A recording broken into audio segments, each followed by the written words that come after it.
My pale pink high heels clicked against the marble floor like a ticking clock. Each step resounded in my head, a slow, deliberate countdown to the next inevitable mistake. I'd barely made it through the doors before my pulse quickened, skin tingling with anticipation and self-loathing. The room was a tapestry of bodies and voices, laughter that bubbled too loud, conversations that hummed beneath the surface, a garden of prey. And I, as always, was the wolf pretending to smell the roses. Damn, look at you. Pathetic.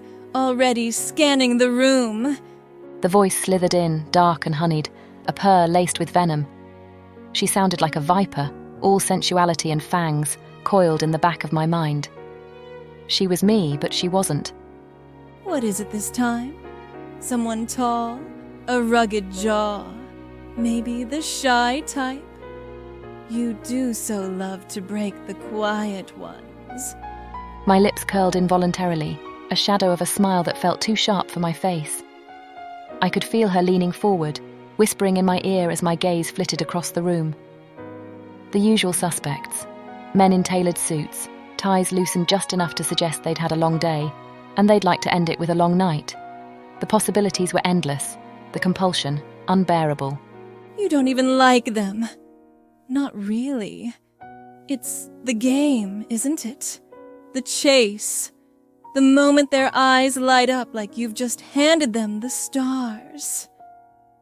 Shut up, I muttered under my breath, reaching for a drink from a passing waiter. The champagne was cold, biting, but it did nothing to smother her. Oh, but you love it when I talk to you. Don't pretend you don't. She wasn't wrong. There was a thrill to it, a deliciously bitter thrill. She knew exactly how to twist the knife, how to wrap the shame around my throat like a silk scarf, choking but never killing. My eyes landed on him, tall, dark-haired, and leaning casually against the bar like he'd stepped out of a magazine spread. His smile was easy, his laugh genuine. He was alone, for now. Perfect. And you're going to ruin him, aren't you? My stomach twisted, a churn of desire and disgust that left me dizzy. I hated this. Hated the way my body seemed to move of its own accord, the way my lips parted in a smile as I approached. But I hated the alternative even more. The gnawing emptiness. The silence. "Hi," I said, my voice sweet and lilting, practiced to perfection. His eyes turned to me, curious and warm, and just like that, the hook was set. There it is. Triumphant. The beginning of the end. For him, anyway. I'd try to stop, I told myself. This time would be different. I'd flirt a little, laugh at his jokes, and walk away before it went too far, before I let her sink her claws in. But even as I thought it, I knew it was a lie, because she wasn't just the voice in my head. She was the fire in my veins, the ache in my chest, the thing that kept me alive. And I hated her almost as much as I needed her. He laughed at something I said. I don't even remember what.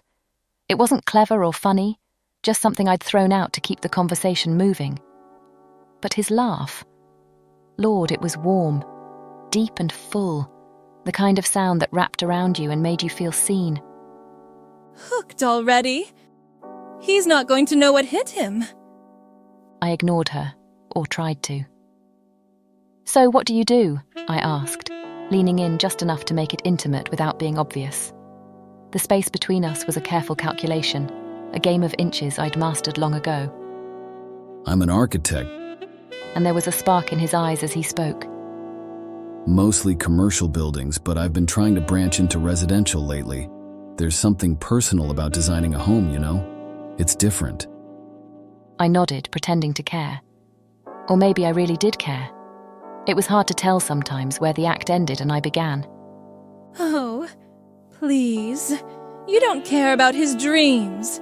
You care about how his eyes linger on your lips when you smile. She was right, as usual. I could feel it, the way his attention settled on me, heavy and intoxicating. He was already leaning closer, mirroring my movements without realizing it. The air between us was electric, charged with the kind of tension that made my skin prickle. And then, like clockwork, the guilt crept in. A slow, suffocating tide that threatened to pull me under. "That sounds amazing," I said, forcing my voice to stay steady. "You must be really talented." He laughed again, a little sheepish this time. I don't know about that, but I'm passionate about it at least. Passionate. How sweet. Too bad you're going to break him anyway. What about you? He asked, his gaze unwavering. What do you do? For a moment I hesitated. The truth was too messy, too complicated. I couldn't tell him about the voice in my head, the compulsion that drove me from one man to the next like a moth to a flame. So I gave him the polished version, the one that always worked. "I'm a freelance writer," I said, flashing a smile. "Articles, mostly. Nothing too exciting." He looked impressed anyway, and I hated how good that made me feel. How much I needed it. There it is again. That little hit of validation. It's like a drug to you, isn't it? The conversation continued, his easy laughter wrapping around me, soothing and dangerous all at once. But then, something shifted. He stopped mid-sentence, his brow furrowing slightly as he studied me. "Are you okay?" He asked, his tone gentle, genuine. The question caught me off guard, sharp and unexpected, like stepping barefoot onto broken glass. "What do you mean?" I asked, my voice a little too quick, a little too high. He shrugged, a faint smile softening the concern in his eyes. "I don't know. You just seem... I don't want to overstep, but you seem like you're carrying something heavy." For a moment I couldn't breathe. The voice in my head hissed, furious, telling me to laugh it off, to redirect, to do anything but let him see through the cracks in my facade. But I didn't. I couldn't. "I'm fine," I said. But it came out weak, unconvincing. He didn't push. He just nodded, his gaze steady, and said, "Okay, but if you ever want to talk about it, I'm a good listener." The words were simple, but they felt like a lifeline tossed into stormy seas. For the first time in what felt like forever, I didn't feel like a predator or a puppet. I felt seen, and it terrified me. He doesn't mean it. He's just playing the game. But as I looked at him, at the quiet kindness in his expression, I didn't believe her. Not this time. "Thank you," I said softly. And for the first time, the words felt real. The voice didn't respond. She was silent. And in that silence, I felt the faintest glimmer of hope. Maybe I could be something more. Maybe I could be someone better. In the dark I hear the whispers, chasing shadows in my mind. A game I play, a heart that falters, caught between the truth and lies. Out where the moss was breaking, the silence calls, it's waiting. Will I fall or will I rise? I can hear the echo in my eyes. Fall into the flame I lost but not the same. A thousand voices call my name, but I'll find my way. I'll break the chains. Never too late. It's never too late to be more than the fight inside my face. Every step a careful motion. In the crowd I feel alone, but there's a spark in the darkness, a chance to heal, a chance to roll out where the moss was breaking. The silence calls, it's waiting.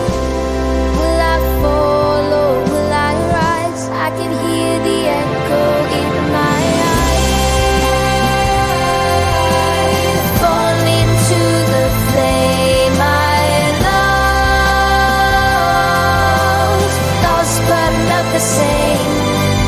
A thousand voices call my name, but I'll find my way. I'll break the chains. Never too late. It's never too late to be more than the fight inside my face. So I'll rise beyond the fear, beyond the lies. It's never too late to be free, to be more than what they've made